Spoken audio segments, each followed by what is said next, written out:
The Wounded Warrior. Dr. Ethan Cross stepped off the transport pod and into the chaos of Nexus Station, his medical bag gripped firmly in one hand, his worn leather jacket still bearing the emblem of Earth's Medical Corps. The station buzzed with activity as beings from across the galaxy moved through the corridors in a symphony of colors and languages. "Welcome to Nexus, Doctor," chirped a small orange alien at the reception desk. "Your quarters are in Section 12, but first, there's a situation in the cantina that requires your attention." Ethan raised an eyebrow. "Already? I just got here." "Medical emergency," the alien explained. "Someone got hurt in a fight." With a sigh, Ethan headed toward the cantina, weaving through the crowd until he reached a dimly lit establishment that smelled of exotic drinks and tension. In the corner, surrounded by onlookers, sat the most striking being he had ever seen. Her skin was a deep, vibrant purple, like twilight itself had taken form. Her long, dark hair cascaded over her shoulders, partially obscuring a nasty gash on her upper arm that bled a luminescent silver. She wore combat gear that had seen better days, and her eyes, brilliant gold with vertical pupils, fixed on him with immediate suspicion. "I don't need a human doctor," she growled, her voice carrying an accent he couldn't quite place. "That wound says otherwise," Ethan replied calmly, kneeling beside her. "I'm Dr. Ethan Cross, and whether you like it or not, I'm going to help you." She tried to pull away but winced at the movement. "I said I don't need—" "You'll lose function in that arm if it's not treated properly," he interrupted, already opening his medical bag. "Now, you can either let me help you here or I can have security escort you to the medbay. Your choice." Her golden eyes narrowed dangerously. "You are threatening me?" "I'm giving you options," Ethan met her gaze steadily. "Look, I don't know what happened here, and frankly, I don't care.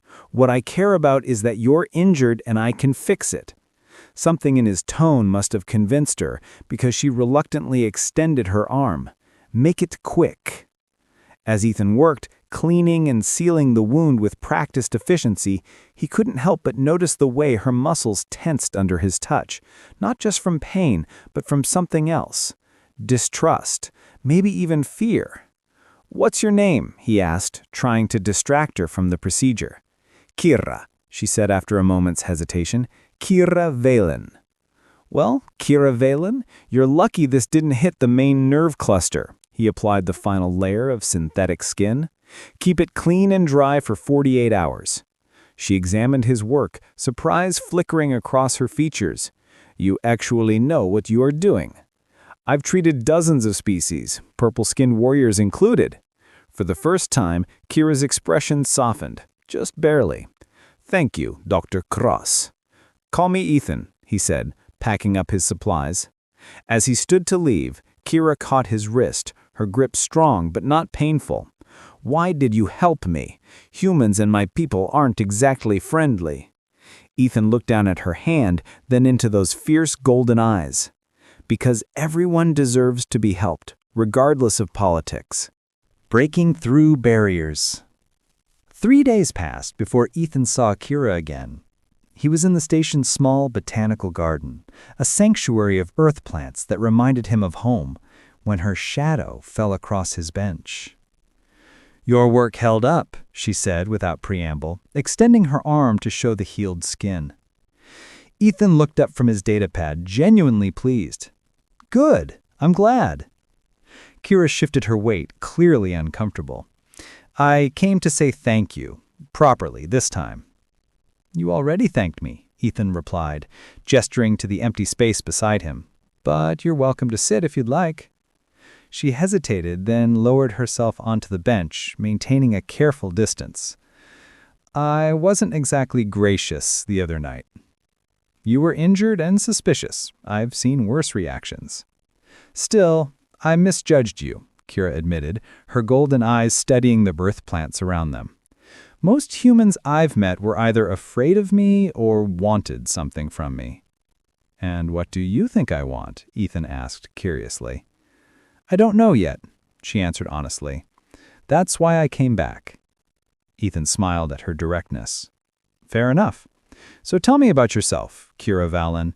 What brings a warrior to a place like Nexus Station? Her expression darkened. I'm here because I have nowhere else to go. My people exiled me for refusing an arranged marriage to a clan leader who thought he could own me. That must have been difficult. Difficult? Kira laughed bitterly. I lost everything. My family, my honor, my home world, all because I wanted to choose my own path. Ethan reached into his bag and pulled out a wrapped package. Want to try something that might help? What is it? She eyed the package suspiciously. Chocolate, an earth delicacy. We eat it when we need comfort. Kira took the offered piece cautiously, sniffing it before placing it in her mouth. Her eyes widened in surprise. This is incredible. Right? Ethan grinned. It's one of humanity's greatest achievements. For the first time, Kira truly smiled, and the transformation was breathtaking. Her whole face lit up, softening the warrior's edge. Your people can't be all bad if they created this.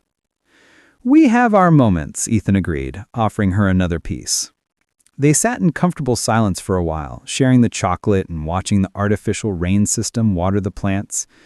Ethan found himself studying Kira's profile, the elegant curve of her neck, the way her purple skin seemed to shimmer in the garden's soft lighting. Why did you become a doctor? Kira asked suddenly, turning to face him. My sister died when I was young. There was no medical help available on our colony. I decided then that I'd learn to save people so no one else would feel that helpless. Kira's expression softened with understanding. You carry your own pain. We all do. He met her gaze. The question is what we do with it. I turned mine into anger, she admitted, into fighting and pushing everyone away. And how's that working out for you? Ethan asked gently. Kira was quiet for a long moment. I'm exhausted, Ethan. Tired of being angry all the time. Without thinking, Ethan reached out and placed his hand over hers. Then maybe it's time to try something different. Kira looked down at their joined hands, her breath catching slightly. I don't know how to be anything else. You could learn, he suggested, his thumb brushing across her knuckles, if you wanted to. The air between them seemed to thicken with possibility. Kira's golden eyes searched his face, looking for deception and finding only sincerity. Maybe I do want to, she whispered. The softening. The weeks that followed brought an unexpected rhythm to both their lives. Kira found herself gravitating toward the medbay during Ethan's shifts. At first, she claimed she was just checking on her wound. Then it became bringing him coffee from the cantina, and finally she stopped making excuses altogether. You're here early, Ethan remarked one morning as Kira slipped through the medbay doors.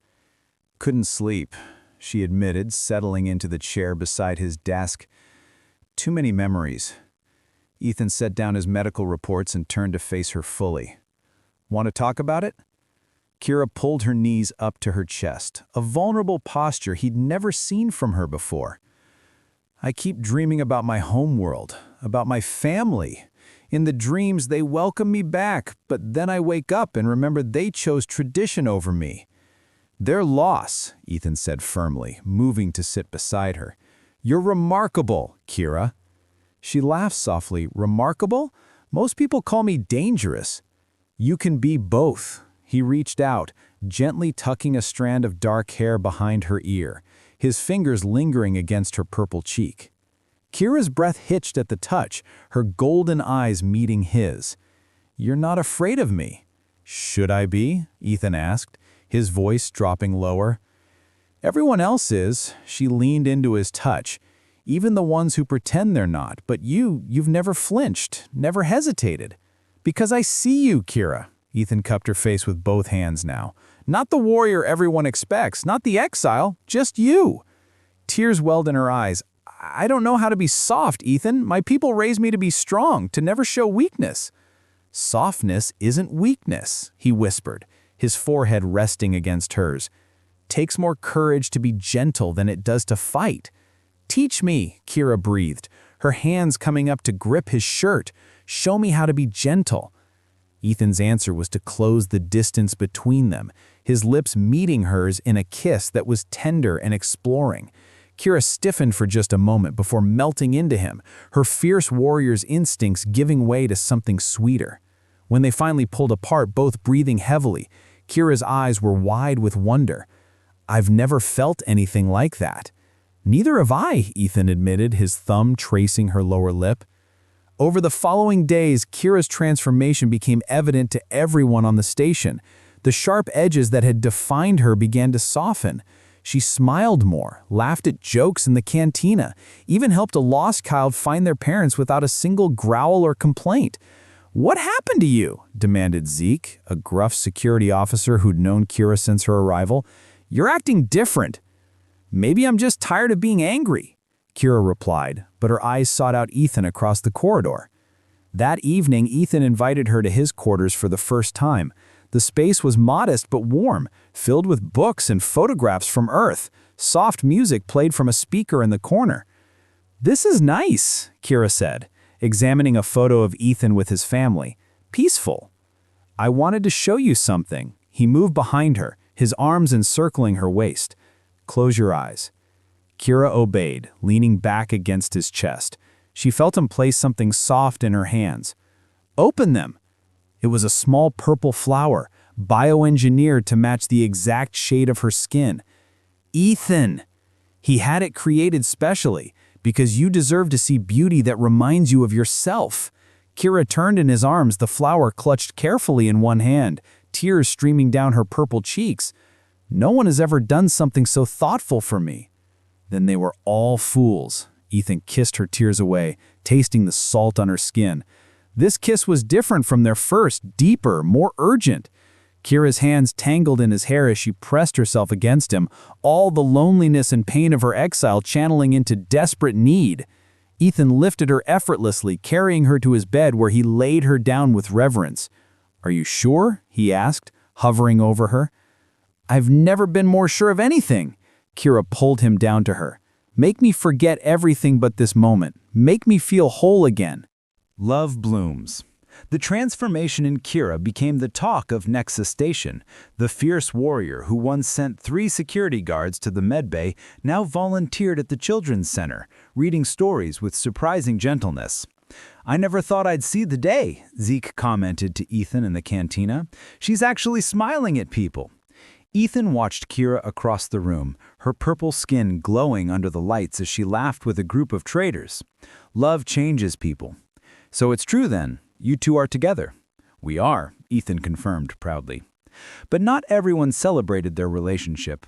One evening, as they walked hand in hand through the market district, a group of purple-skinned aliens blocked their path. "Kira Valen," the leader spat, "consorting with humans now. Have you no shame?" Kira's grip on Ethan's hand tightened, but her voice remained steady. "I have no shame in choosing love over hatred, Torvik. Your family would be disgusted. My family chose tradition over their daughter." Kira stepped forward, placing herself protectively in front of Ethan. "This human doctor has shown me more kindness in weeks than my people showed in years. He healed not just my wound, but my heart. If that disgusts you, then leave." Torvik sneered, but stepped aside. "You're lost to us." "No," Kira said softly. "I've finally found myself." That night in Ethan's quarters, Kira curled against his chest. "Thank you for standing with me." "Always." He kissed the top of her head. "I love you, Kira Valen." She looked up at him, golden eyes shimmering. "I love you too, Ethan Cross. You taught me that being gentle doesn't mean being weak, that opening my heart doesn't make me vulnerable. It makes me strong." Their lips met in a slow, burning kiss that promised forever. Ethan's hands traced the curves of her body, mapping every inch of purple skin like sacred territory. Kira responded with equal passion, her warrior's strength channeled into tender touch. "Stay with me," Ethan whispered between kisses. "Build a life here on Nexus." "There's nowhere else I'd rather be," Kira promised. A new beginning. 3 months later, Ethan and Kira stood before the station administrator, preparing to formalize their bond in a ceremony that honored both Earth and Valorian traditions. "I never imagined this for myself," Kira admitted as Ethan adjusted her ceremonial dress, a beautiful blend of human white and Valorian purple. "Are you having doubts?" he teased gently. "Never!" She caught his hands. "You showed me who I could be when I stopped fighting the universe. I was so angry for so long that I forgot how to simply live." Before Ethan could respond, alarms blared throughout the station. His comm device chirped urgently. "Dr. Cross, we have a situation. Valorian ships approaching. They're demanding we turn over Kira Valen." Kira's face went pale. "They've come for me." "Then they'll have to go through me," Ethan said fiercely. But Kira placed a hand on his chest. "No more fighting," she said quietly. "Let me talk to them." In the docking bay, Kira faced the delegation from her homeworld. At their head stood her father, a distinguished warrior with the same golden eyes. "Father, Kira, we've come to bring you home. Your exile is forgiven if you return and accept the marriage." Kira glanced back at Ethan, who stood with the station's security, then faced her father with calm dignity. "I am home, Father. This human doctor taught me that home isn't a place. It's wherever you're loved for who you are, not who others want you to be." Her father's expression hardened. "You choose him over your people. I choose love over duty, peace over anger, myself over tradition." She reached for Ethan's hand as he stepped beside her. "If that makes me an exile forever, then so be it." Something shifted in her father's face, perhaps recognition or respect. "You have found your strength." "He helped me find my gentleness," Kira corrected, "which required far more courage." Her father studied both of them for a long moment, then nodded slowly. "Perhaps there is wisdom in your choice, daughter. Be well."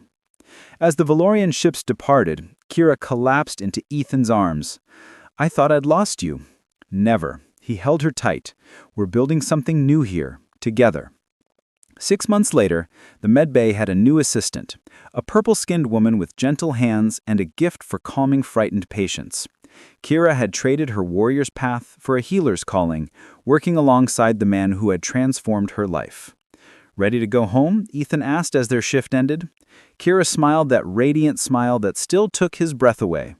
"With you, I'm already there." They walked through Nexus Station hand in hand, the fierce warrior and the compassionate doctor, proof that love could bridge any distance and heal any wound.